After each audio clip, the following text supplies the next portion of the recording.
नमस्कार, मैं हूं आमिल बेग। आप देख रहे हैं सिटी बुलेटिन न्यूज़। पेश हैं आज के प्रमुख समाचार। सिविल लाइन स्थित फव्वारा चौराहे से लेकर के बीजेपी कार्यालय तक कभी सड़क के किनारे साइकिल पथ का निर्माण हुआ था, लेकिन साइकिल पथ पर अतिक्रमण इस कदर होने लगा कि लोग अपनी बाइक खड़ी करते, ठेले लगाते और यहां तक कि चाय पान की दुकान तक खुलने लगी थी। लेकिन अब फव्वारा चौराहे से भाजपा कार्यालय तक बने साइकिल पथ के डिवाइडर को हटाकर रोड चौड़ीकरण का काम शुरू कर दिया गया है, जिस कार्य को लोक निर्माण विभाग के द्वारा कराया जा रहा है।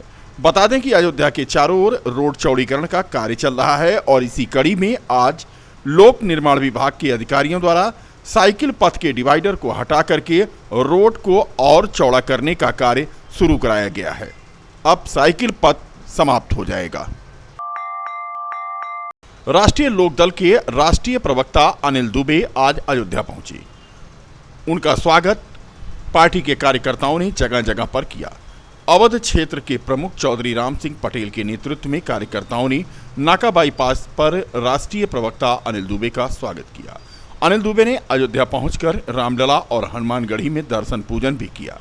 प्रयागराज की घटना को लेकर के उन्होंने कहा कि योगी सरकार ने कहा था कि उत्तर प्रदेश माफिया विहीन हो जाएगा, एक भी माफिया उत्तर प्रदेश में नहीं रहेंगे, लेकिन फिर भी माफिया बाहर हैं और प्रयागराज, लखीमपुर और कानपुर जैसी घटनाओं को अंजाम दे रहे हैं। सरकार बताए कि यदि सभी माफिया जेल में हैं तो ऐसी घटनाएं कैसे हो रही हैं। बता दें कि मनकापुर जाते समय राष्ट्रीय प्रवक्ता ने अयोध्या में रुककर कार्यकर्ताओं से मुलाकात की। आज ये कह रहे थे कि हमने उत्तर प्रदेश को माफिया विहीन कर दिया है। उत्तर प्रदेश के माफिया या तो प्रदेश छोड़ करके भाग गए या जो है वो जेलों में पड़े हैं। अगर ये माफिया जेलों में थे, ये माफिया अगर उत्तर प्रदेश छोड़ करके चले गए थे तो ये इलाहाबाद में ये जो घटना हुई ये कैसे हुई? इसका मतलब माफिया जो है पर आपकी जो घोषणा है, आपने जो कहा कार्रवाई, वो माफिया अभी भी घूम रहे हैं। अगर ये माफिया अगर ना होते तो ये कौन लोग हैं जिन्होंने इलाहाबाद में घटना कारित की? और ये जो भी कार्रवाई आप कर रहे हो, ये आपकी कार्रवाई पहले होनी चाहिए थी। आपकी शक्ति कहीं न कहीं आप नहीं कर पाए, आप व्यवस्था ठीक ढंग से नहीं कर पाए, तो ये इलाहाबाद की घटना हो रही है। उत्तर प्रदेश में कानपुर की घटना हो गई, और भी घटनाएं हुई हैं। लखीमपुर की घटना हुई, लखीमपुर में किसानों को रौंदा गया।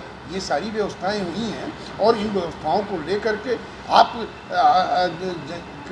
चुनाव जरूर जीत गए, लेकिन उपचुनाव में खतौली हारे, मैनपुरी हारे, और मैनपुरी और खतौली की तर्ज पर आपने एक सीट रामपुर की आपने बेईमानी से जीत ली, लेकिन खतौली और मैनपुरी में जनता ने आपको हराने का काम किया और 2024 में भी आपको हराने का काम करेंगे। आप कह रहे हो कि या तो मैंने कहा, पहले भी कहा, आप कह रहे हो हमने माफिया विहीन कर दिया है उत्तर प्रदेश को। अगर माफिया विहीन कर दिया तो ये घटनाएं हो कहाँ से? आप बताइए ना कि आप सरकार को ये बताना चाहिए कि अगर सब माफिया उत्तर प्रदेश की जेलों में हैं और उत्तर प्रदेश माफिया विहीन हो गया है या उत्तर प्रदेश के बाहर चले गए हैं, तो ये प्रयागराज की घटना किन लोगों ने की है?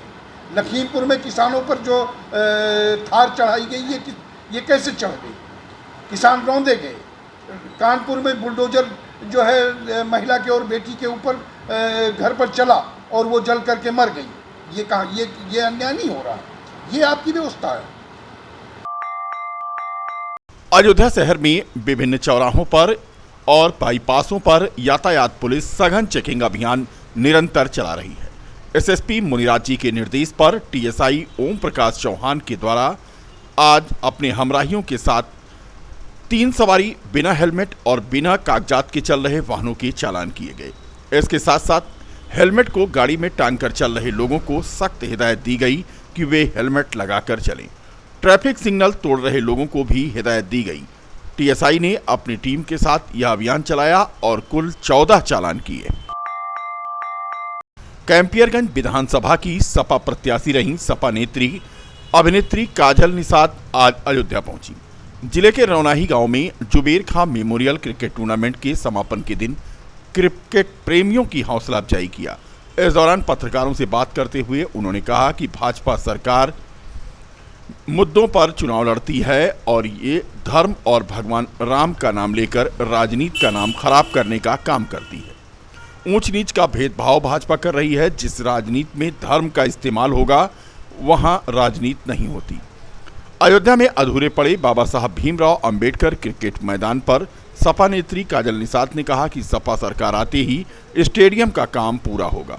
उन्होंने कहा कि समाजवादी पार्टी हमेशा विकास की बात करती है और सभी विकास के कार्य उनकी सरकार में हुए।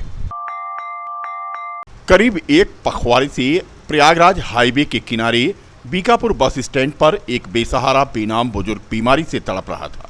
बीमार बुजुर्ग की सुध लेने वाला कोई नहीं था। लोग आते थे, देखते थे और अपने रास्ते चले जाते थे। बुजुर्ग कौन है किसी को पता नहीं था। स्थानीय बीकापुर कस्बे के कुछ जागरूक नागरिकों ने यथासंभव उसकी देखभाल करना शुरू किया था, मगर वह नाकाफी थी।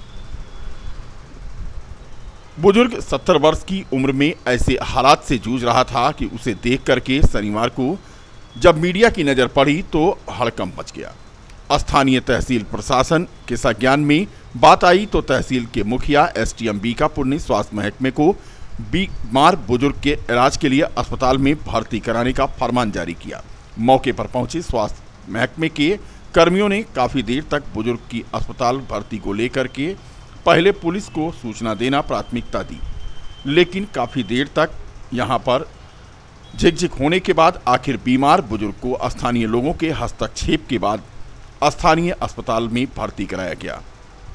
जानते हैं कि एक बुद्ध हैं जो काफ़ी 6 महीने से यहाँ यात्री शेड में रहते थे। तब केवल उठ के बैठ जाते थे, चलते तब भी नहीं थे। लेकिन इस समय जो है ये करीब 15 दिन से उठ के यहाँ से यात्री शेड नगर पंचायत का वो यात्री शेड से उठ के ये हाईवे पर चले जाते थे। तो लावारिस पड़े हुए थे और एसडीएम साहब के प्रयास से नहीं और यहाँ हमारे मीडिया बंधुओं के प्रयास से इनको भिजवाया। हम बहुत बहुत शुक्रगुजार हैं इन लोगों के। धन्यवाद।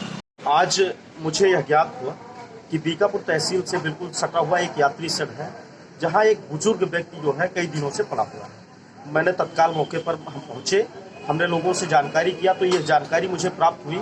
यह बुजुर्ग पिछले एक पखवाड़े से यहीं पे पड़ा रहता है और रात्रि में वो ढंगते जो है अयोध्या प्रयागराज राष्ट्रीय राजमार्ग पे भी आ जाता है, जिससे उसके जीवन को खतरा है। जिसकी तत्काल हमने जो है इसकी जानकारी माननीय उप जिलाधिकारी महोदय बीकापुर एसडीएम साहब को हमने तुरंत फोन से जानकारी दिया, जिसके बाद उनके द्वारा तत्काल जो है बीकापुर सामुदायिक स्वास्थ्य केंद्र के चिकित्सकों की एक टीम मौके पे भेजी गई और ये टीम उस बुजुर्ग को ले गई है दवा इलाज के लिए।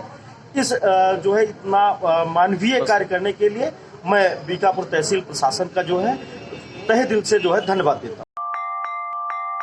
शहादतगंज में स्थित सियाराम चैरिटेबल ट्रस्ट के मुख्य कार्यालय पर होली मिलन समारोह का आयोजन किया गया, जिसमें पत्रकार, समाजसेवी, बुद्धिजीवी मौजूद थे। कार्यक्रम के आयोजक रामानुज सिंह रामा थे और कार्यक्रम में ट्रस्ट की महामंत्री सुधा सिंह मौजूद थी। शहादतगंज में हम लोगों के साथी भाई रामानुज सिंह द्वारा होली मिलन समारोह का आयोजन किया गया। इस होली मिलन समारोह में सभी भाइयों का स्वागत हुआ। हम रामानुज भाई को इसके लिए बहुत बहुत बधाई धन्यवाद देते हैं कि आपने बहुत ही अच्छा कार्यक्रम किया। आने वाले समय में इसी तरह से और बढ़ चढ़ कर लोग हिस्सा लें और बढ़िया कार्यक्रम करें और होली की बहुत बहुत शुभकामनाएं सभी भाइयों को।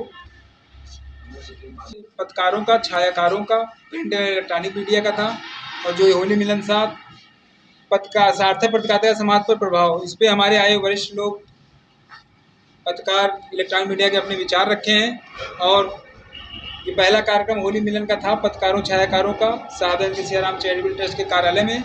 और इसका एक मुख्य उद्देश्य और है, जिस तरह से मान्यता प्राप्त पत्रकारों का सरकार जो है सुख सुविधा दे रही है, सब कुछ दे रही है, आवास दे रही है, पास दे रही है, तो हम लोग आने वाले समय में जो है एक संगठन बनाकर सरकार से मांग करेंगे कि ये नहीं सब सुख सुविधाएं हम लोग को दिया जाए, लेकिन ऐसी कुछ सुविधा भी दी जाए, जैसे आवास ना दें तो यात्रा फ्री कर दें, कुछ ना कुछ ऐसी चीज़ दी जाए कि वो भी अपना समाज में योगदान दे रहे हैं, अपना समय दे रहे हैं।